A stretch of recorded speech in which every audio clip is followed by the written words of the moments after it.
In the grand, often chaotic theater of European football, few sagas rival that of FC Bayern München. From its somewhat tempestuous birth to its current gilded perch atop the global game, this is a tale less about mere sport and more about power, politics, and the peculiar Bavarian genius for turning competitive friction into a remarkably consistent habit of winning. Prepare for a journey through triumphs, tribulations, and the occasional outright farce, all meticulously orchestrated, or so it seems, by destiny's mischievous hand. And what a hand it has been. A hand, one might suspect, that's had more than a few discreet nudges, a well-placed palm, and perhaps even the occasional, perfectly legal, we assume mostly, elbow in the ribs of lesser mortals. For over a century, FC Bayern hasn't just played football. It has, with a charming audacity that would make a seasoned diplomat blush, simply redefined the game, bending it to its will, and then, quite frankly, just kept on winning. You see, while other clubs might occasionally stumble into greatness, Bayern seems to have made it a corporate policy. This isn't merely a story of goals and glory, though there are plenty of those, make no mistake. No, this is a fascinating, sometimes exasperating, always compelling chronicle of how a band of rather defiant lads, rather unceremoniously hived off from a gymnastics club. One does wonder about the initial motivation, doesn't one? Perhaps the tumbling wasn't up to scratch, or the leotards were simply too restrictive. Decided that Munich, and eventually the world, would belong to them. We'll unpack the inconvenient truths of its early years, when the very notion of a professional footballer was as scandalous as a hat worn indoors, and navigate the treacherous currents of a continent losing its mind to darker ideologies. We'll pick through the rubble of war, both physical and metaphorical, to witness a phoenix rising with a pragmatism so sharp it could cut glass. And then, oh then, we'll observe the rather delightful procession of legends, the boardroom machinations, the occasional public spat, almost always theatrical, almost always strategic, and the relentless accumulation of silverware that has become less an ambition and more a rather pleasing, if demanding, obligation. So, settle in, pour yourself something appropriate, because what lies ahead is a meticulously researched, if perhaps slightly irreverent, look at not just how FC Bayern became FC Bayern, but why they became what they are. A juggernaut of ambition, a masterclass in controlled chaos, and a standing testament to the enduring, often absurd power of wanting to win, come hell or high water. And, of course, the rather substantial financial backing that invariably helps. Chapter 1. The Bavarian Genesis, a Sporting Secession, 1900 to 1932. Right then, let's cast our minds back, shall we, to the turn of the last century, a rather less complicated time, one might imagine, where the greatest existential threat to civic peace often involved a dispute over whether one should, or indeed could, kick a leather sphere around a patch of grass. And it is precisely this quaint, almost painfully absurd disagreement that birthed one of the most formidable institutions in world football. Picture it. Munich, 1900. A city still largely defined by its beer halls, its rather robust gymnastics clubs, and a general air of, well, Bavarianness. Amongst this, a burgeoning obsession, imported from England, was taking root: football. Now, many of the city's sporting enthusiasts were members of the old guard, the established multi-sport behemoths like MTV 1879. These were institutions built on tradition, on calisthenics, on the sort of disciplined physical exertion that promised a strong back and a rather dull afternoon. Kicking a ball with your feet? Utterly uncivilized, surely, and certainly not worthy of official recognition. This, of course, was the very friction that inevitably produces something rather interesting. Within MTV 1879, there was a small, rather enthusiastic, and crucially, impatient football department. They wanted to play proper football, you see. They wanted to join the nascent Southern German Football Association. But the elders of MTV 1879, bless their traditionalist hearts, viewed this upstart game with the sort of suspicion usually reserved for a man trying to sell you a bridge. It was too new, too English, too foot-centric. They refused, with the sort of bureaucratic obstinacy that has plagued human progress since time immemorial, to sanction their footballing ambitions. Now, most people, faced with such institutional inertia, might have sighed, perhaps penned a strongly worded letter to the editor, and then gone back to their perfectly sensible gymnastics. But not this lot. Oh no, this was a particular brand of Bavarian stubbornness, laced with youthful zeal. And so on a perfectly unremarkable evening, February 27th, 1900, a group of 11 disgruntled young men, led by a certain Franz John, a name you won't forget, although he probably wasn't expecting it at the time, staged a walkout, a secession, if you will, from the stuffy confines of MTV 1879. They gathered in the rather appropriately named Gisela restaurant, because what revolution isn't better fueled by a good meal and perhaps a few spirited beverages? And there, over steaming plates, and one presumes a fair bit of indignant muttering, FC Bayern München was born. It wasn't exactly a grand sweeping gesture of destiny at that point, more of a petulant yet determined flounce. They were, let's be honest, just a handful of lads who wanted to kick a ball without being told it was unseemly. They found their initial home at the Leopoldstrasse, a rudimentary pitch, and set about doing what they'd been prevented from doing, playing football. Their initial colors, for a brief spell, were blue and white, but in one of those delightful historical quirks that demonstrates the sheer chaos of early club formation, they merged with Münchener SC in 1906, a club which rather crucially played in red shorts.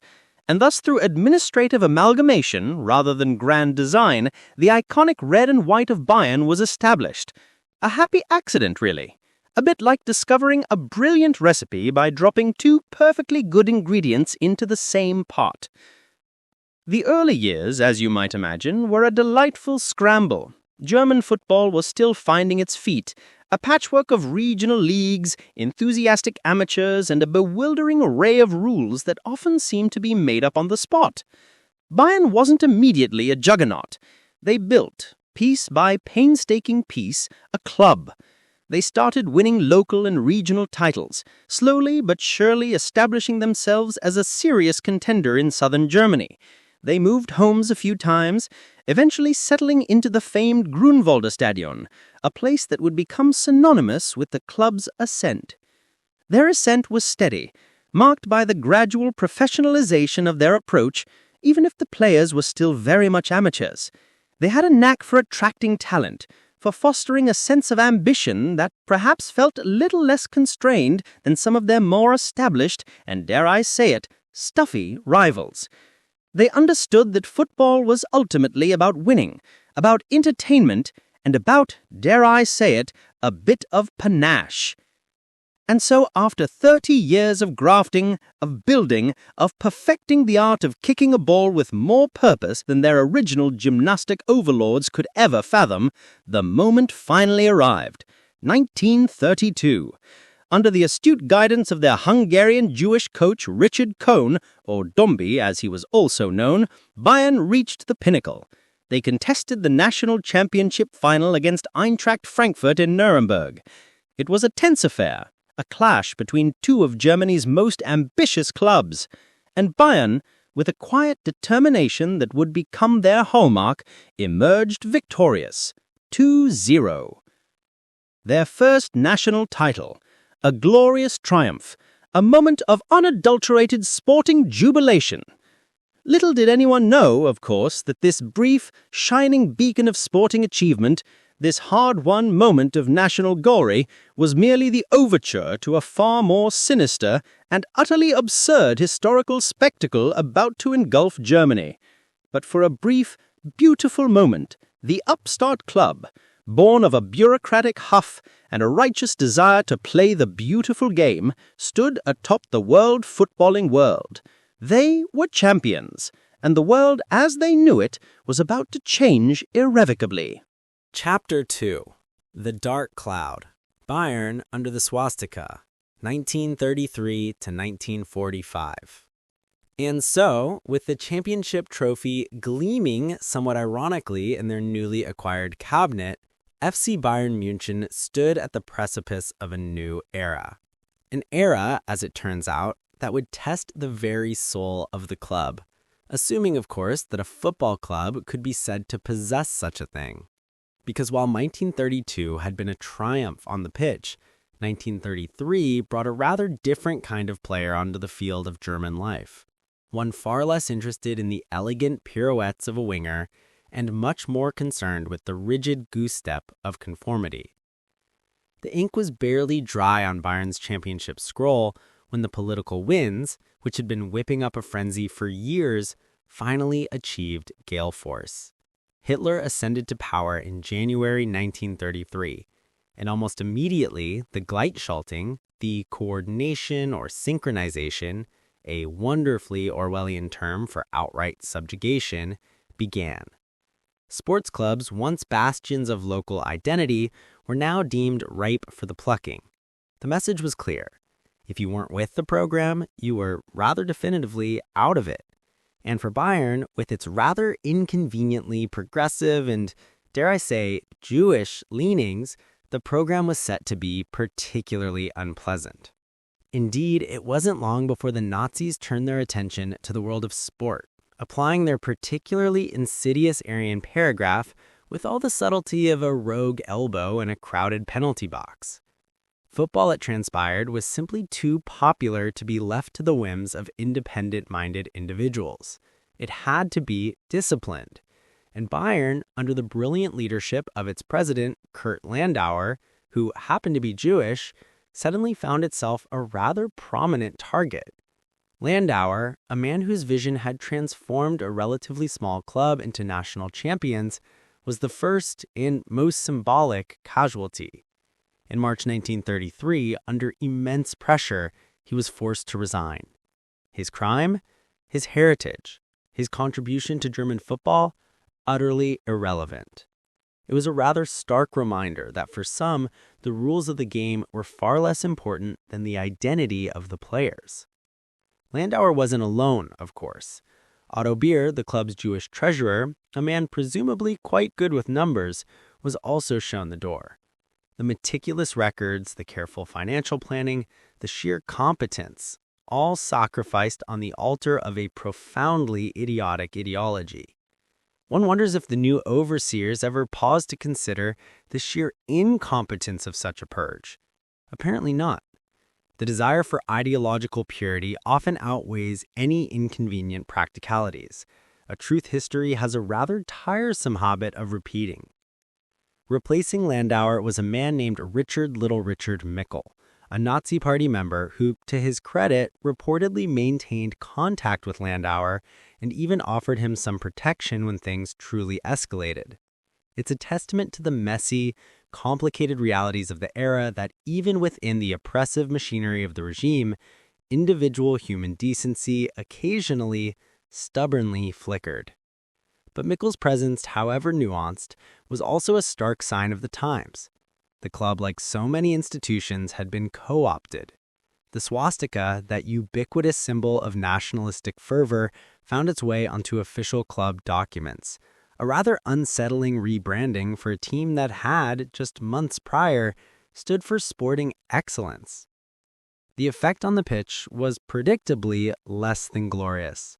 Stripped of its visionary leadership and forced to navigate a suffocating political landscape, Bayern drifted. From champions, they slid into mediocrity. The focus was no longer purely on football, but on political conformity, on proving one's Aryan bona fides. Local rivals 1860 München, often seen as the more proletarian club and later more willing to embrace the new regime's rhetoric, experienced a fleeting period of ascendancy. For Bayern, the Jewish club, the struggle was constant, a quiet, grinding resistance to being entirely subsumed. As the decade wore on and the shadows deepened across Europe, football itself began to feel like an anachronism. The outbreak of war in 1939 merely accelerated the club's decline. Players were conscripted, stadiums were increasingly targets for Allied bombs, and travel became a logistical nightmare of epic proportions. Matches became a desperate, often poorly attended, distraction from the grim realities of daily life. The quality of play plummeted. The glamour faded, replaced by a desperate, wartime grit. Yet, amidst this deepening gloom, there emerged a curious, almost defiant anecdote that speaks volumes about the lingering spirit of the club. In 1943, when Kurt Landauer, having miraculously survived imprisonment in Dachau and then fled to Switzerland, arranged a friendly for a Swiss team he was managing. Who were the opponents? None other than FC Bayern München. The club, under Mickel's stewardship, had been granted permission to travel, a journey that must have felt like navigating a minefield, both literally and figuratively. To meet their exiled former president, a Jewish man, in neutral territory was an act of quiet, almost sublime defiance.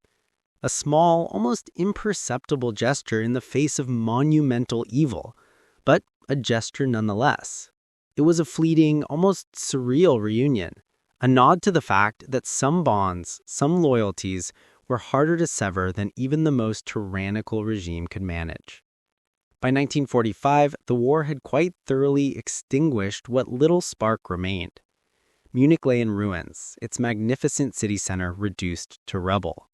The club's Grunwalder Stadium, along with much of Germany's infrastructure, was extensively damaged. The National League system had collapsed into regional skirmishes, then into nothing at all. Bayern was left to pick through the wreckage not just of buildings, but of ideals, of morality, and of a once vibrant sporting culture. The dark cloud had finally lifted, but it had left an indelible mark, a period where the beautiful game had been forced to play an ugly part, reminding us that even the most cherished institutions are not immune to the malevolent currents of history. And yet, from this very rubble, a new, albeit scarred, phoenix was preparing to rise. Chapter 3. From Rubble to Revival, The Phoenix of the South, 1945 to 1963. And so, as the ashes settled and the grand, if utterly terrifying performance of the Third Reich finally drew its curtain, one might have expected a collective sigh of relief, perhaps a quiet period of introspection. But for the resilient, or perhaps just stubbornly self-interested souls of German football, there was a more pressing matter. The ball still needed to be kicked. And in Munich, a city that looked like a particularly aggressive game of Jenga had gone spectacularly wrong, FC Bayern found itself, quite literally, scrambling in the rubble. Imagine, if you will, the scene. Not exactly the pristine pitches and opulent changing rooms we associate with modern football. More often than not, players were pulling on their boots in what remained of their homes, dodging the occasional unexploded ordnance on their way to a training ground that might generously be described as a lumpy patch of urban detritus. The great Olympic Park, future home of triumph, was still a rather ambitious blueprint tucked away in some architect's fire-damaged briefcase. Their former Grunwalder Stadion mercifully had largely survived, though it looked less like a temple of sport and more like a set piece for a particularly grim opera. This wasn't a time for grand strategy or transfer budgets. This was a time for sheer, bloody-minded survival. Players, many of them just back from the front or simply from trying to keep body and soul together, were less concerned with tactical formations and more with the next meal. A good performance might earn you a hearty sausage and a pack of cigarettes, a currency far more stable than the Deutschmark in those immediate, chaotic years. The club itself was a skeleton crew, operating out of borrowed offices, with presidents and managers often pulling double duty, trying to scrounge together enough material to fix a goalpost, or, more ambitiously, find someone willing to wash the team's solitary set of jerseys. The priorities, bless them, were wonderfully, defiantly human. Get the game on, provide a distraction, and perhaps, just perhaps, win something. Anything. The football itself, played in the newly formed Oberliga Süd, was a gritty, often chaotic affair, a reflection of the times. Bayern, with a roster of local lads and returning veterans, bobbed along, occasionally flirting with respectability, often teetering on the brink of irrelevance. They weren't the dominant force they would become, nor were they the plucky underdog everyone loved. They were just there. A persistent, slightly rumpled fixture in a landscape of dramatic reconstruction. Then came 1957. A year, one might say, when the planets aligned, or perhaps when the cosmic jester decided to play a particularly amusing trick. Bayern, in a spectacular display of what one might call right place, right time brilliance, managed to bumble their way to the DFB Pokal final. This, you understand, was a team that by rights should have been more concerned with keeping the lights on than winning silverware. Their opponents, Fortuna Düsseldorf, were no pushovers, but on a damp day in Augsburg, with a goal from Rudolf Jobst, a name now largely confined to the more obscure corners of football trivia, Bayern snatched a 1-0 victory. A national trophy! One would imagine ticker-tape parades, jubilant celebrations, and a healthy injection of prize money. One would, of course, be quite wrong. The celebration was suitably muted, a hearty Bavarian meal perhaps, followed by a sober assessment of the club's frankly dire financial situation. The prize money, a paltry sum even by the standards of the day, was barely enough to cover the team's outstanding bar tab, let alone the mountain of debt they'd accumulated. This was the glorious paradox of early post-war German football. You could be national champions and still be teetering on the brink of bankruptcy, much like winning the lottery only to discover your ticket is printed on an overdue utility bill. Indeed, the club's balance sheet remained a horror show, a testament to the fact that enthusiasm, while admirable, rarely pays the rent. It took the almost quixotic dedication of figures like President Wilhelm Neudecker, a man who, in a refreshing display of sheer nerve, reportedly mortgaged his own property to keep the club afloat. One imagines his wife was absolutely thrilled with that particular executive decision. Bayern was a financial basket case, a trophy-winning pauper, existing on a wing and a prayer and the occasional charitable intervention. And so, as the 1960s dawned, a new era for German football began to take shape. The economic miracle, the Wirtschaftswunder, was in full swing, and with it came the push for a unified professional national league, the Bundesliga. This was to be the big time, the crucible of German footballing talent. Every club with a shred of ambition clamored for a spot. Bayern, a National Cup winner, a fixture in the Oberliga Süd, surely a shoo-in, right? Ah, dear viewer, you clearly underestimate the glorious serpentine logic of football officialdom. The German Football Association, the DFB, in its infinite wisdom and perhaps fueled by a delightful cocktail of regional bias and sheer bureaucratic contrariness, decided that in cities with multiple clubs, only one would be granted entry into the inaugural Bundesliga. And in Munich, the DFB, in a move that still elicits a knowing smirk from any Bayern fan worth their salt, opted for their rivals, TSV 1860 Munich. Yes, Bayern, the Pokal winners, the team with a burgeoning youth system that was about to unleash a certain Franz Beckenbauer on an unsuspecting world, were left cooling their heels in the second tier.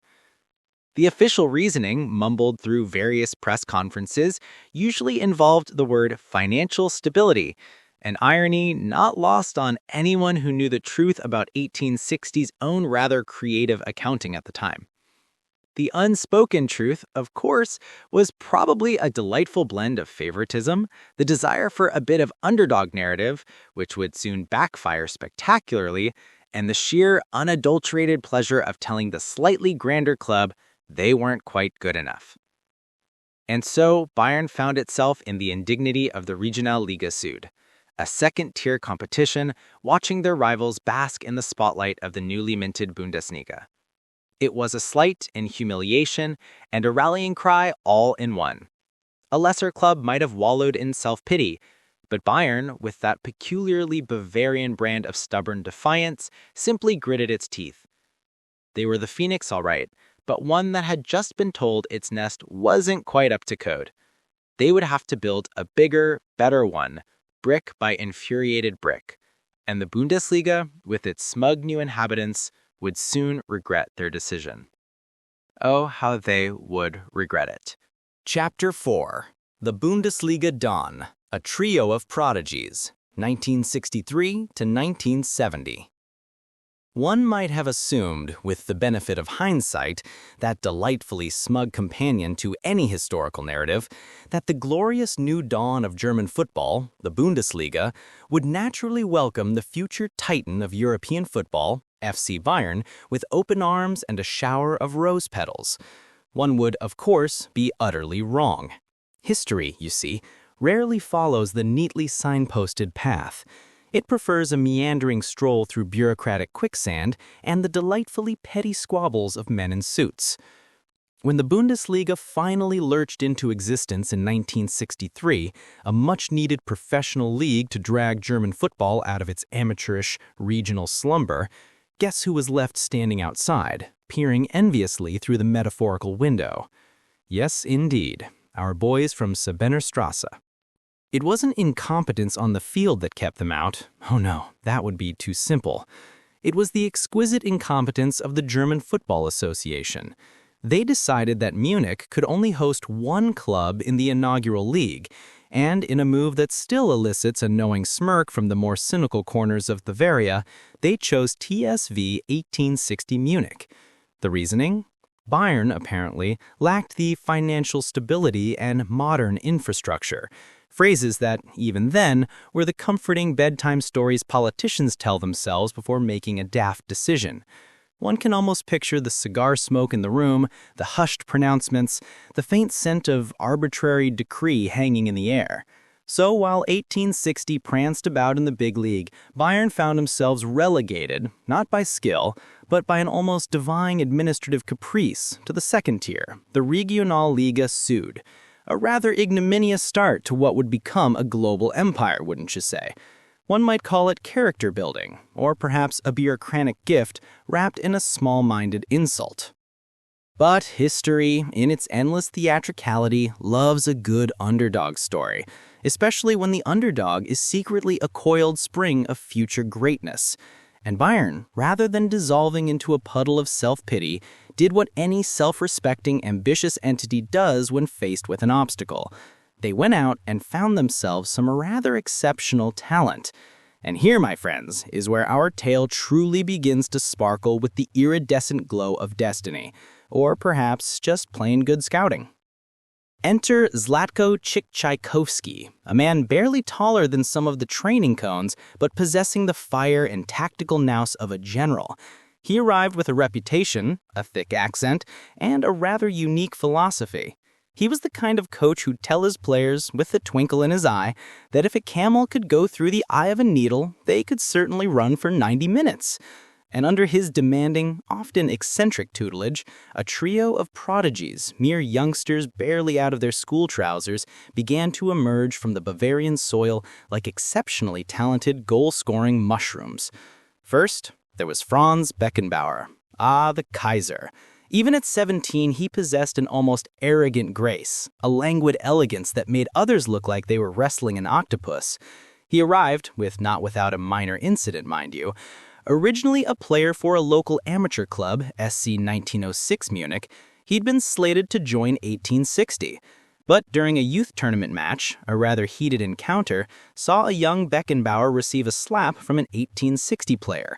Now, whether it was pride, a bruised ego, or simply a perfectly timed moment of youthful petulance, he famously declared he'd never play for the Lions. Instead, he signed for Bayern. Imagine a single stinging slap redirecting the course of football history. The butterfly effect, but with less flapping and more dramatic flair.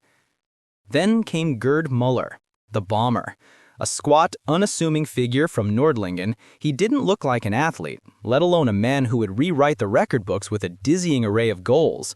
When he first arrived, Coach Tchaikovsky, with the kind of blunt honesty that only the truly brilliant or truly mad possess, famously quipped, "What am I supposed to do with this weightlifter?" But Müller, bless his heart, had a preternatural ability to find the back of the net from any conceivable angle, often with his back to goal, often with the grace of a particularly determined badger. He was utterly devoid of flash, utterly focused on the ball and the net, a pure, unadulterated scoring machine.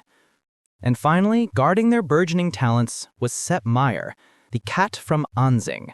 The cat from Anzing, a goalkeeper of utterly fearless athleticism and a delightful streak of eccentricity. He'd dive for balls with a reckless abandon that suggested a healthy disregard for his ligaments, and then just as easily he'd entertain the crowd with a cheeky handstand or a chat with a pigeon. He was the ultimate showman, a brilliant shot stopper, and the kind of character around whom legends naturally accumulate. With this astonishing triumvirate, mentored by Tchaikovsky and guided by the shrewd ambition of President Wilhelm Neudecker, a man who understood that while the DFB might exclude them, results on the field were a universal language. Bayern began their ascent. They tore through the Regionalliga Süd, gaining promotion to the Bundesliga in 1965. No lingering, no fuss, just a swift and decisive correction of a historical wrong. The next few years were a whirlwind. In 1966, they lifted the DFB Pokal, their first major trophy since the 1957 triumph that now felt like ancient history. The next year, 1967, they repeated the trick, winning the Pokal again, but more importantly, they conquered Europe, securing the European Cup Winners' Cup, their first continental silverware.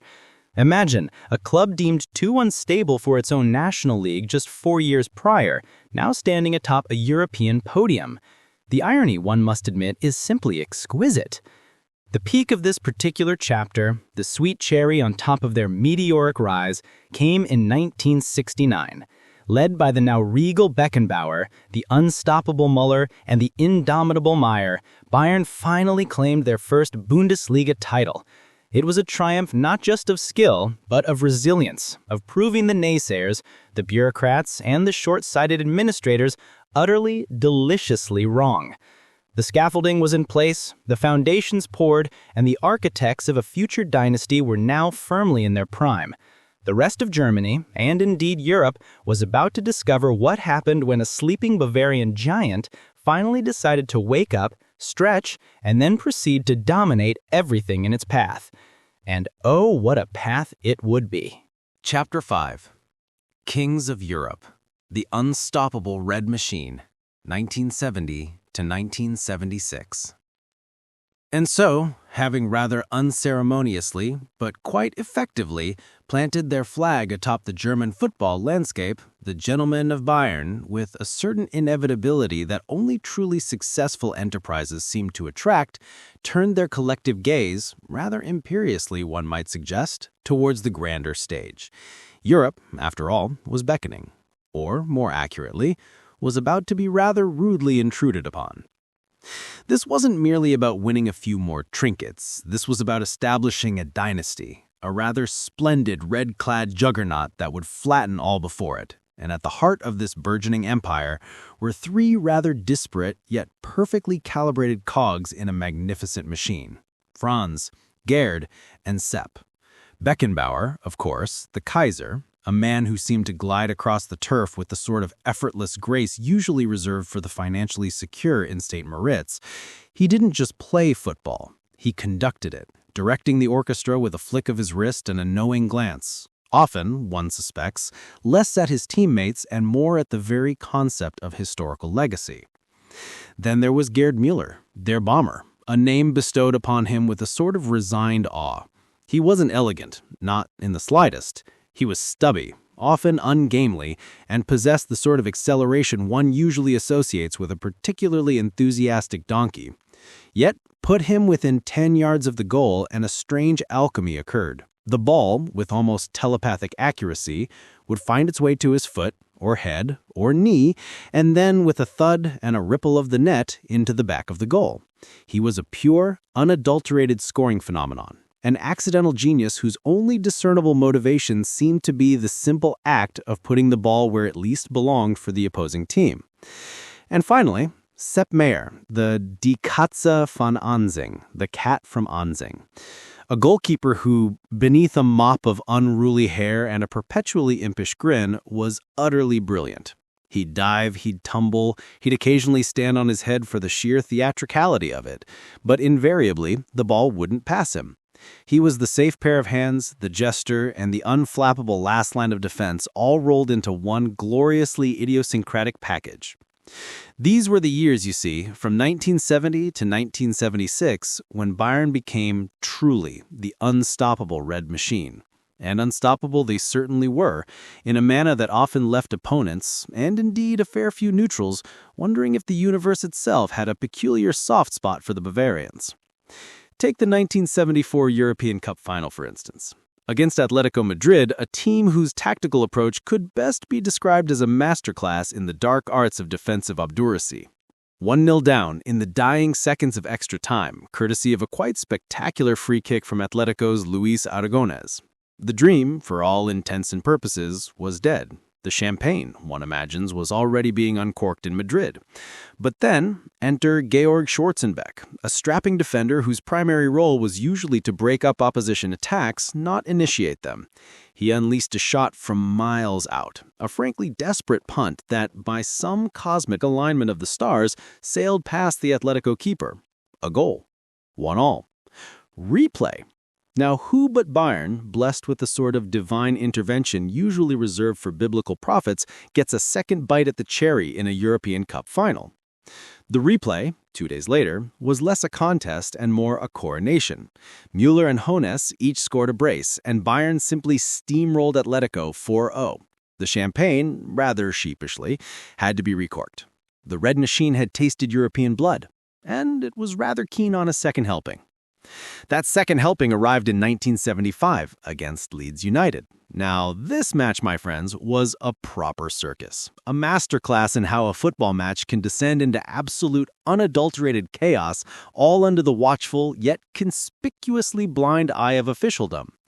The referee that day, a Frenchman by the name of Michel Kitabjian, had a truly memorable performance, primarily for disallowing not one, but 2 perfectly legitimate Leeds goals and refusing a rather blatant penalty.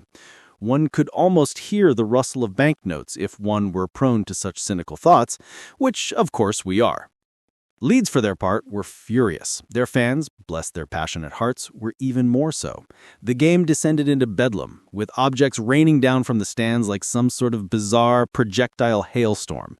But through the storm, Bayern, with their customary mix of clinical finishing, Müller again naturally, and perhaps just a soupçon of what some might term divine favor, won 2-0. The Leeds fans, feeling rather justifiably mugged, rioted in Paris, causing extensive damage. It was, shall we say, a victory that tasted faintly of sulfur for many, but a victory nonetheless, and another trophy in the cabinet. History, after all, is written by the victors, and often by the most opportunistic referees. By 1976, the Red Machine was in full, glorious, and utterly relentless flow. Their opponents in the final were Saint-Étienne, a team of considerable talent, certainly, but one that seemed to be destined to be simply another speed bump on Bayern's relentless path to continental supremacy. The match was played in Glasgow, and while it lacked the sheer, unbridled controversy of the Leeds encounter, it was a testament to Bayern's utter dominance. 1 goal, a thunderous shot from Franz Roth, 1-0. 3 European Cups in a row. It was an astonishing achievement, a feat that firmly cemented their place in the pantheon of footballing giants. What truly fueled this era of unparalleled success? Was it merely the sublime talent of Beckenbauer, Müller, and Maier? Partially, certainly, but it was also the ruthless efficiency, the almost surgical precision with which they dissected opponents, the sheer unshakable belief that they were, quite simply, superior. It was the birth of a certain Bavarian arrogance, a swagger that said, "We are Bayern, we will win, and you, frankly, are merely here to make up the numbers." The machine, once started, was incredibly difficult to stop, and by 1976, it seemed utterly invincible, a red wave washing over Europe, leaving a trail of broken dreams, and occasionally rather expensive repairs to Parisian stadiums in its wake. The world, it seemed, was now unequivocally red, and the gentlemen of Bayern, with a discreet wink and a nod, were just getting started. The foundations of a global footballing empire had been laid, often with the rather generous application of audacity, ruthlessness, and an uncanny ability to turn borderline calls into decisive advantages. Chapter 6. FC Hollywood. Drama, Dynasties and Dollars. 1980s to early 1990s.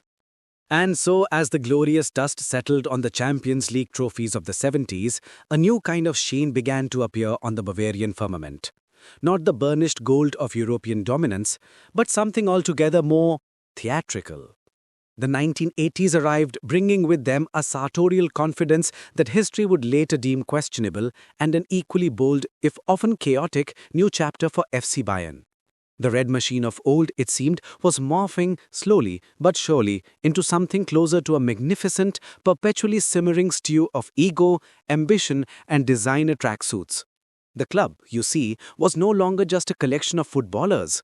It was a burgeoning enterprise, a stage upon which a new generation of larger-than-life personalities were about to perform their various dramas. And at the heart of this unfolding spectacle was a rather remarkable young man named Uli Hoeneß. Barely 30 when he hung up his boots, prematurely due to injury, a fact he seemed to interpret as a divine mandate for perpetual motion, he slid into the general manager's chair with the zeal of a crusader and the shrewdness of a street vendor. He wasn't just managing a football club, he was building an empire, one fiery press conference and calculated player acquisition at a time. The man practically invented the modern all-encompassing football manager, blurring the lines between executive, motivator, and chief public relations pugilist. With Uli Hoeneß at the helm, the club's coffers swelled, attracting talent that sparkled, often a little too brightly for its own good. Karl-Heinz Rummenigge, for instance, became the club's poster boy, a truly world-class striker who could grace a magazine cover as easily as he could find the back of the net. But as the money grew, so too did the egos, the demands, and inevitably the delicious friction. This was a team that, even when winning, always seemed to be auditioning for its own reality show. The real tipping point, however, arrived with the likes of Lothar Matthäus. Now, Matthäus was a phenomenon on the pitch, a midfield general, a force of nature, a man seemingly carved from granite and pure competitive fire. Of it, he was, let's say, less subtle. A man who seemed to view discretion as a personal affront and whose career trajectory was less a steady climb and more a series of dramatic, self-inflicted fireworks displays. He clashed with teammates, with coaches, and with the very concept of a quiet Tuesday afternoon. When Matthäus was in the room, or indeed merely in the same postcode, you knew about it. It was this potent cocktail, the dazzling talent, the escalating salaries, the increasingly voracious media, and the sheer unadulterated human drama of men who believed themselves to be untouchable, that birthed the legend of FC Hollywood. The press, bless their ever-hungry souls, relished it. Tales of dressing room feuds, of players demanding new cars and private jets, of coaches walking a tightrope between managing millionaires and actual football matches were splashed across every tabloid. One particular incident, a player's Christmas party in the late 80s, reportedly descended into such a spectacular display of professional discard and festive overindulgence that it became a cautionary tale for decades. Imagine, if you will, the collective sigh of resignation from the club's long-suffering accountants. Coaches came and went with the dizzying frequency of a fashion show. Paul Cherenai, Udo Lattek, Jupp Heynckes, Soren Leibai, briefly disastrously. Jupp Heynckes again. Eric Ribbeck. The managerial hot seat at Bayern was less a job and more a revolving door with a sign above it that read, "Abandon hope, all ye who enter here, and prepare for a public dressing down by Uli Hoeneß." Each arrival was greeted with a hopeful fanfare. Each departure, usually after a dramatic public spat or a perceived slight, was met with the weary shrug of inevitability. And then, just when the chaos seemed to be spiraling into something truly operatic, the Kaiser himself, Franz Beckenbauer, returned to the fray. First as a rather elegant, if slightly reluctant coach in 1994, then as president in 1994. It was like calling in the grand old master to paint over the graffiti. Beckenbauer, with his innate charisma and a public persona that could disarm a particularly truculent rhinoceros, attempted to rein in the excesses, often with a knowing wink and a well-placed, gently scolding soundbite. He was the calming voice amidst the din, the architectural marvel in a landscape of trailer parks. And yet, even he couldn't entirely extinguish the flames of FC Hollywood. The drama, by then, was woven into the very fabric of the club's identity. Despite, or perhaps because of this glorious, captivating mess, Bayern continued to win, not with the unassailable certainty of the 70s, but with a scrappy, often dramatic flair. Bundesliga titles were still acquired, DFB Pokals hoisted aloft.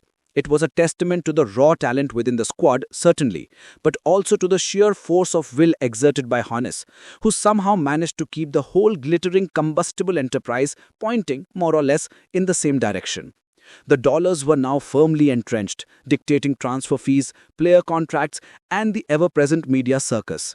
The seeds of global dominance were being sown, but in the fertile, tumultuous soil of FC Hollywood, where every training session felt like a casting call and every match a premiere.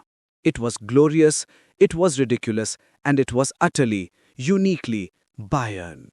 Chapter 7. The New Millennium Ascent. Building an Empire, mid-1990s, 2000s. And frankly, one could only maintain such levels of dramatic intensity for so long before exhaustion, or rather the stark reality of the trophy cabinet, began to set in. The mid-1990s had been, shall we say, colorful, an era of more soap opera than silverware, often accompanied by the distinct scent of burning bridges and bruised egos. Something had to give, and what gave, as it invariably does when the grand old Bavarian dame gets a bit too flustered, was the opportunity for the club's established patriarchs, Uli Hoeneß, ever the shrewd operator, and a slightly more mellow though no less ambitious Franz Beckenbauer, to draw a line in the sand. Or, more accurately, to lay down a rather hefty gold-plated blueprint for an empire. The plan was simple, in theory. Less glitz, more grind. Less Hollywood, more Bavarian efficiency. They needed a strong hand, a man who could look the entire roster of entitled millionaire footballers in the eye and say, without a hint of irony, "Right, lads, time to actually work." Enter Ottmar Hitzfeld in 1998, a man nicknamed Der General, and not because he enjoyed dress-up. Hitzfeld was, if you'll pardon the rather militaristic metaphor, a master tactician who could transform a collection of volatile superstars into a precision-engineered winning machine.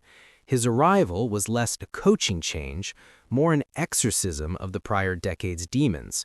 The club needed discipline, and Hitzfeld delivered it with the quiet authority of a headmaster who knew precisely where every single skeleton was buried. Now, for all their grand designs, history, as it so often does, delights in a cruel jest before granting any true redemption. The new millennium may have been dawning, but its first major act for Bayern was a masterpiece of the utterly gut-wrenching, the 1999 Champions League final in Barcelona against Manchester United. The sheer, unadulterated hubris of it all. Bayern were for 89 glorious minutes champions. Mario Basler had scored an early, rather impudent free kick, and the trophy, one could almost feel, was already being polished by some poor soul in the UEFA hospitality tent.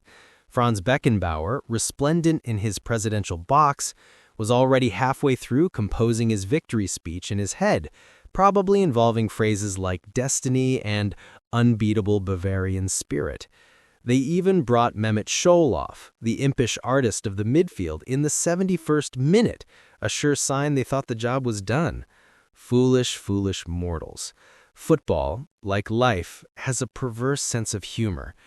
2 Manchester United goals in stoppage time, mind you, left Bayern utterly, catastrophically bereft. One moment, champagne was chilling.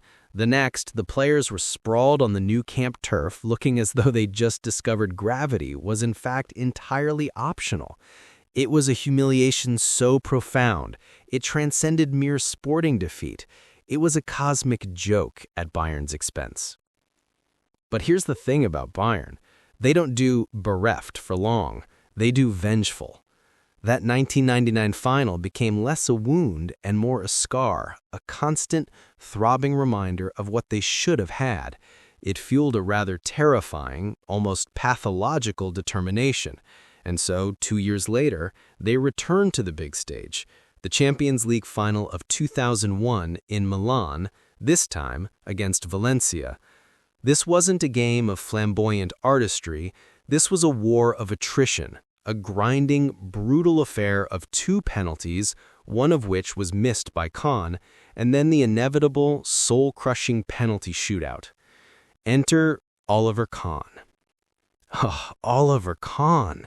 If ever a man was perfectly cast to embody the Bayern spirit, it was der Titan. A goalkeeper who didn't merely save shots, he devoured them. He didn't just yell at defenders, he instilled in them a primal fear.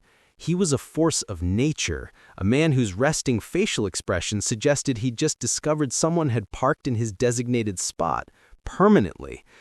In that shootout, Kahn wasn't just a goalkeeper, he was a gatekeeper to destiny, repelling shot after shot with the ferocity of a particularly angry badger. And then there was Stefan Effenberg, the midfield general, the tattooed alpha male who strode up to take his penalty with the air of a man entirely comfortable with the weight of expectation, or indeed the entire weight of Bavaria. He converted. Kahn saved the final penalty, and redemption finally, gloriously was theirs. The sheer, cathartic roar from the Bayern faithful must have been audible back in Munich. It wasn't pretty, perhaps, but then Bayern rarely concerned themselves with aesthetic niceties when there was silverware to be plundered. With that monkey, or rather that particularly vexing gorilla off their backs, the empire building truly accelerated. Uli Hoeneß, now firmly in his general manager role, alongside Karl-Heinz Rummenigge, formed a formidable, often fearsome duo. They understood that modern football wasn't just about what happened on the pitch. It was about the boardroom, the balance sheet, and the burgeoning global market. The German phrase, "Wir sind wir," we are who we are, began to take on a rather more corporate interpretation. It meant, we are the biggest, we are the richest, and we intend to stay that way. The ultimate symbol of this new, assertive Bayern wasn't a player or a trophy, it was a building, the Allianz Arena. The Olympiastadion, with its elegant, sweeping tent-like roof, was a glorious relic, a testament to the 1972 Olympics. But it was also, from a purely financial perspective, a rather charmingly inefficient anachronism. Bayern needed their own fortress, a monument to their newfound economic might. The planning and construction of the Allianz Arena, inaugurated in 2005, was a masterclass in modern sports business. It was a statement. We are no longer just a club, we are a global enterprise with a truly magnificent, self-illuminating glass facade that changes color. It was a bold, expensive gamble that paid off handsomely, turning Bayern into one of the richest clubs in the world, with the matchday revenue streams to match their ambitions. And the Bundesliga? Well, the Bundesliga, for much of the 2000s, simply became Bayern's personal playground. They hoovered up titles with a relentless, almost monotonous regularity. It wasn't always thrilling, perhaps, but it was effective. Teams would arrive at the Allianz Arena already psychologically defeated, knowing they were facing not just 11 players, but the full, unwavering force of a meticulously planned, ruthlessly executed sporting and commercial juggernaut. It was a club that had learned from its past, from the chaos of the Hollywood era and the gut punch of '99, and emerged not just stronger, but savvier, sharper, and with a rather terrifying glint in its eye.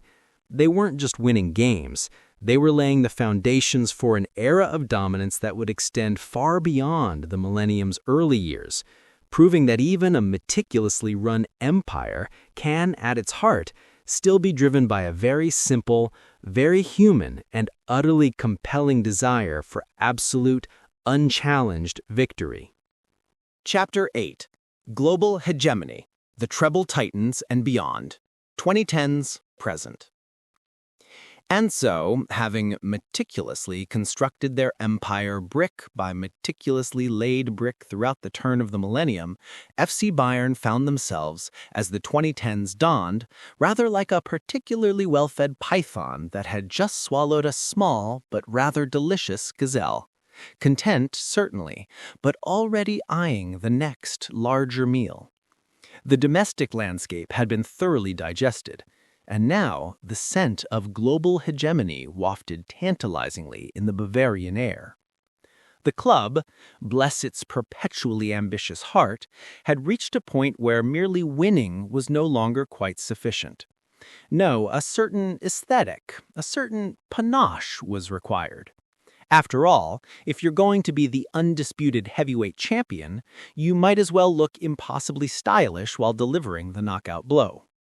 There was, however, one rather inconvenient hiccup before they could truly begin their global coronation: the finale de home in 2012. An absurd, almost theatrical tragedy played out on their very own turf, where Chelsea, a team seemingly designed purely to cause maximum discomfort, snatched the Champions League trophy from their grasp. One might almost suspect the universe itself was engaged in a particularly dry piece of comedic timing, reminding Bayern that even titans can occasionally trip over their exceedingly large feet. But humiliation, for a club like Bayern, is merely a particularly potent fertilizer. And what bloomed from that televised heartbreak was the magnificent, unyielding juggernaut of Jupp Heynckes' 2013 squad. It was a season of almost ridiculous perfection, a treble of Bundesliga, DFB Pokal, and the coveted Champions League. Arjen Robben, the Dutchman whose career had been a masterclass in elegant near misses and glorious redemption arcs, finally slotted home the winner against Dortmund in a glorious all-German final. Frank Ribéry, the French imp, danced his last great waltz. It was a symphony of precision, power, and perhaps a touch of pure, unadulterated rage at the indignities of the previous year. Bayern had not just won, they had demolished, culminating in a 7-0 aggregate thrashing of Barcelona in the Champions League semifinals. A result so emphatic, it felt less like a football match and more like a declaration of war. Now, one might think that after achieving such unprecedented, dazzling success, the logical course of action would be to simply recline on the laurels, perhaps repolish the numerous trophies, and allow the architect of such glory to continue his work. But this, my dear friends, is FC Bayern. And at Bayern, the pursuit of more is a ceaseless, almost biological imperative. So, even as the celebratory champagne was still fizzing on the lips of Jupp Heynckes, the grand pronouncement was made. Pep Guardiola, the high priest of tiki-taka, was arriving.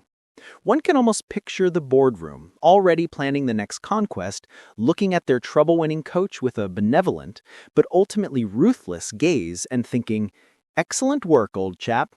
Now let's see if we can make it even more complicated and even more globally marketable." Guardiola's tenure, a fascinating 3-year experiment in footballing alchemy, was a period of domestic domination so profound that it occasionally bordered on the monotonous. He brought an intellectual rigor, a meticulous, almost obsessive attention to positional play that transformed the Bundesliga into his personal tactical playground. 3 consecutive league titles, almost a foregone conclusion, but the Champions League, the shimmering prize that Bayern truly craved for global validation, remained tantalizingly out of reach. Each year they would stumble at the semi-final hurdle, a sequence of defeats that often left one wondering if the sheer weight of expectation, or perhaps the complexity of Pep's genius, was simply too much for even Bayern to bear in the highest stakes. It was a strange contradiction, utter supremacy at home, yet a nagging sense of unfulfilled ambition on the continent. The machine was polished to an almost blinding sheen, but occasionally it seemed to outthink itself. after Pep's elegant departure, the managerial carousel, a reliable source of entertainment in Munich, began to spin with renewed vigor. Carlo Ancelotti brought his eyebrow and his continental cool, winning a league title but lacking the relentless drive for more that defines Bayern. Then came Jupp Heynckes, a prodigal son returning, briefly steadying the ship with his avuncular wisdom. And then Niko Kovac, a local boy, a passionate leader who found himself perpetually caught between the expectations of the old guard, the demands of the dressing room, and the sheer impossibility of following 2 trebles and a string of Pepa titles. It was a period that perhaps taught the club that even an empire needs a clear direction, not just a series of capable helmsmen. The old FC Hollywood whisperings, never entirely silenced, started to gain a little more volume. But, as is often the case with Bayern, chaos tends to precede a renewed, almost brutal clarity. Enter Hansi Flick, a man initially seen as mere an interim solution after Kovac's departure in late 2019. What followed was a triumph of the understated, a masterclass in unlocking the immense talent already within the squad. The 2019-2020 season became another incredible narrative, an almost surreal march to a second treble. Lewandowski, already a goal-scoring machine, reached stratospheric levels. Young Alphonso Davies exploded onto the scene, a blur of pace and youthful exuberance. The 8-2 demolition of Barcelona in the Champions League quarterfinals was less a football match and more a clinical execution, a chilling demonstration of Bayern's predatory instincts. It was a victory forged in an empty stadium, a testament to the club's relentless pursuit of glory, unburdened by the usual roar of the crowd, pure, unadulterated footballing efficiency. Since then, the relentless drive for global hegemony has continued, almost as if ordained by some celestial corporate board. The domestic league titles have become almost a ritual, a baseline expectation rather than a celebrated achievement. The Champions League remains the true barometer, the ultimate prize in the relentless arms race of European football. Bayern has become a sophisticated, multinational corporation, perfectly balancing its Mia San Mia Bavarian identity with a global brand presence that stretches from China to the Americas. They sign players with the cold precision of a multinational acquiring a promising startup, always looking for that next incremental gain, that next piece of the puzzle. The transfer market is a battlefield, and Bayern, though occasionally lamenting the sheer spending power of others, always finds a way to reload, to reinvent, to remain at the pinnacle of European football. And so, here we are. Bayern, the dominant force, the seemingly insatiable leviathan of European football. They stand as a testament to strategic planning, ruthless ambition, and an unwavering, almost pathological desire to simply win. They are not merely a football club, they are a perfectly engineered, perpetually evolving machine designed for one purpose: conquest. And one can only imagine the conversations in the gilded boardrooms where the next market to penetrate, the next star to acquire, the next record to shatter is already being meticulously planned. Because for FC Bayern, the only thing more satisfying than conquering the world is the prospect of doing it all over again. Only bigger and better, of course. Anything less would be, well, simply unthinkable.